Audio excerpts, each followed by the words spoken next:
Hi, I'm Kevin Hill, and today we're going to do another fun painting. So let's get started. We'll start off today with our 3/4 brush in a nice soft turquoise color, made with a little bit of blue and green, and a touch of yellow and white. And to that I want to add some clear gel. Because this canvas is dry today, there's nothing anywhere on the canvas except my little pencil line, which I did just a few minutes ago. So this will help my paint to sort of slide along a little better. If you're worried about painting over this, then you can leave the gel out. Just depends on what you want. I just don't want to be here all day grinding it in, because this is similar to a sky in a painting. This is the soft background, and I do want blended and fuzzy edges, so that's why I'm okay with thinning this down a little bit. There. Next, with a nice light color, a nice light turquoise on the 3/4 brush, I'm going to drop in some extra detail here. Now, I kind of got tired of using the 3/4 brush to block this in, so pretty quickly I ended up changing to the 2-inch. And so you can see it's very soft. I just blocked everything in quickly. And now I think I'm going to come back in and add some brush strokes. See that? And it's just a subtle indication. It gives the background a little movement there.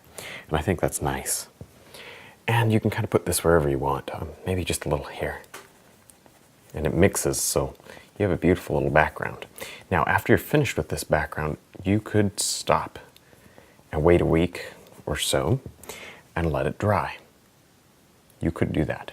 Now, I'm not going to, because I like to paint just continually all in one little session, but you could certainly do that. And if you did that, you could paint over the whole background. I have to leave this rose and this bud over here blank, otherwise it would become muddy. So it just depends on the technique you want to use. There's many, many different ways to go about this. I just want you to have fun and do what's easiest for you. There's a bit of white right there, kind of punch up that light. There. Next, I'll load up our 3/4 brush with a little green and black, maybe a touch of yellow. And as you can see, I already put a stem in here just to get us started. And I think maybe I need a leaf right here. I have it sketched in. I think I'm just going to drop it in. Now, there's one spot I'm a little concerned about, and that would be this yellow right here. That is very thick on there, so I purposely did not put a leaf down in front of that. And if I choose to do that, I'll have to sketch it out and then take the knife and remove that paint, because I guarantee I can't paint over that. There. So that's just kind of a tip for you. And these leaves have different shapes and angles depending on how they're facing you. You have to understand about foreshortened angles when you do this. There. And obviously not every leaf needs to be the same, but they should have a generic leaf shape. And they should all kind of hook together. At least, they should make sense. They should hook onto the stem correctly. Nice. And I'm just gonna come in here just go right over my stem, I don't care. Put that stem right back in. This is a little wetter than what I'm used to.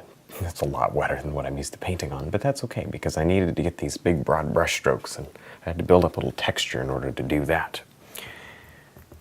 And as you can see, these big bands of color really just bring this whole painting to life.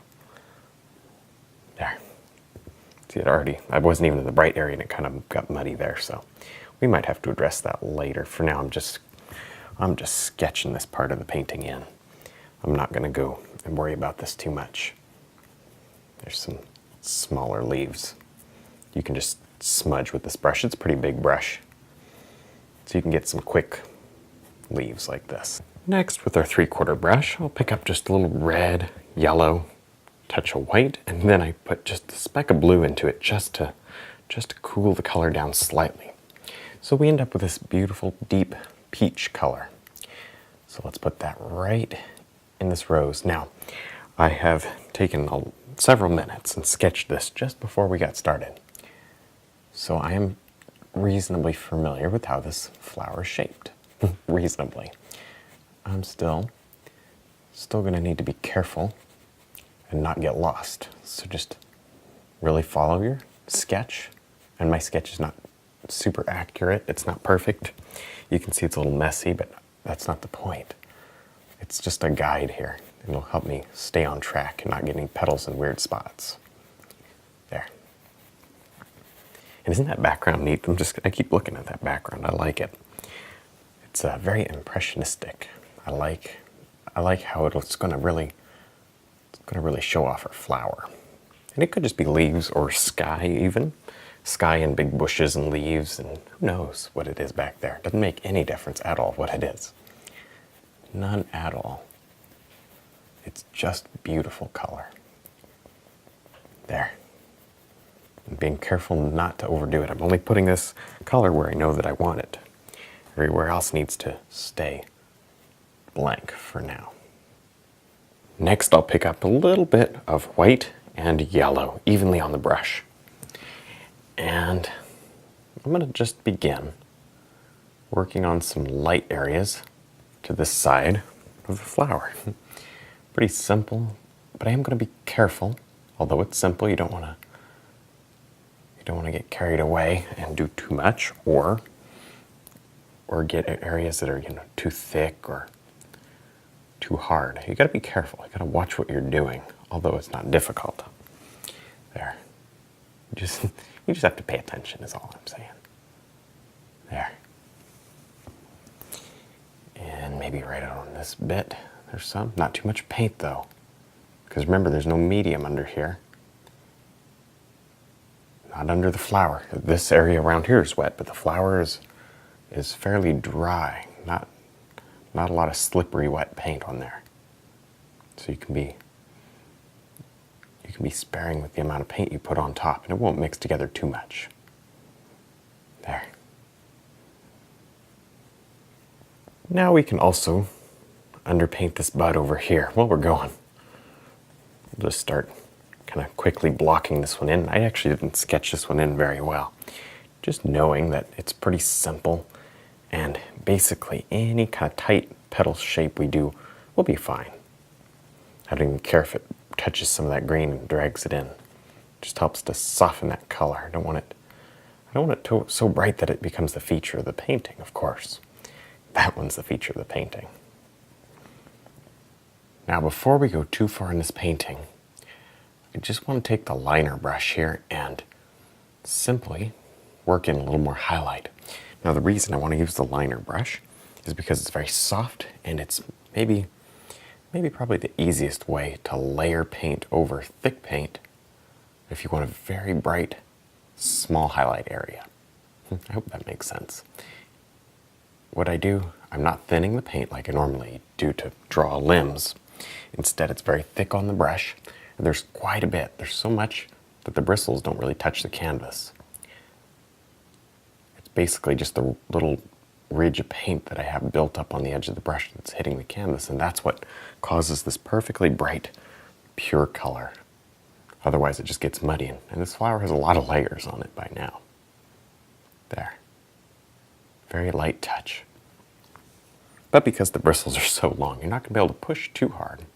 This really is a good method for applying a final highlight. Now with our brush, we can just add on a beautiful detail here to the bud. A nice highlight. Bring this up and out like that. It's not going to take too many strokes to get this finished because it's not very big. There. And place a bit right there. A tiny sliver there. Good. Then you can come back with other colors like a blue, maybe a touch of red, and bring in a shadow on this side. Beautiful purple color. Maybe there's just some purple in the rose. Doesn't even have to be a shadow. There. Now we'll just begin to drop on a little bit of highlight to these leaves. There. Not too much. And if you have trouble making it stick, try wiping off the leaves just a bit. There. Because remember, if your paint doesn't stick, it's because the background is too wet. There. Reload constantly to keep the paint fresh otherwise. Otherwise, again, you're just going to be picking up a lot a lot of the underpainting, and then you're not going to be happy with it. So do this slowly, otherwise you may not quite get the shape correctly. And you want this nice leaf shape. And as you can see, I threw a couple leaves up in here just to help the composition a little. See how it balances everything? Pretty neat. Here's one. This one has a little less shape. It's a little smaller, so that's fine. Maybe a little bit on this stem. There. Nice. And you just continue doing this, and green is not the only color you can use. Let's change to some purple. That would be pretty.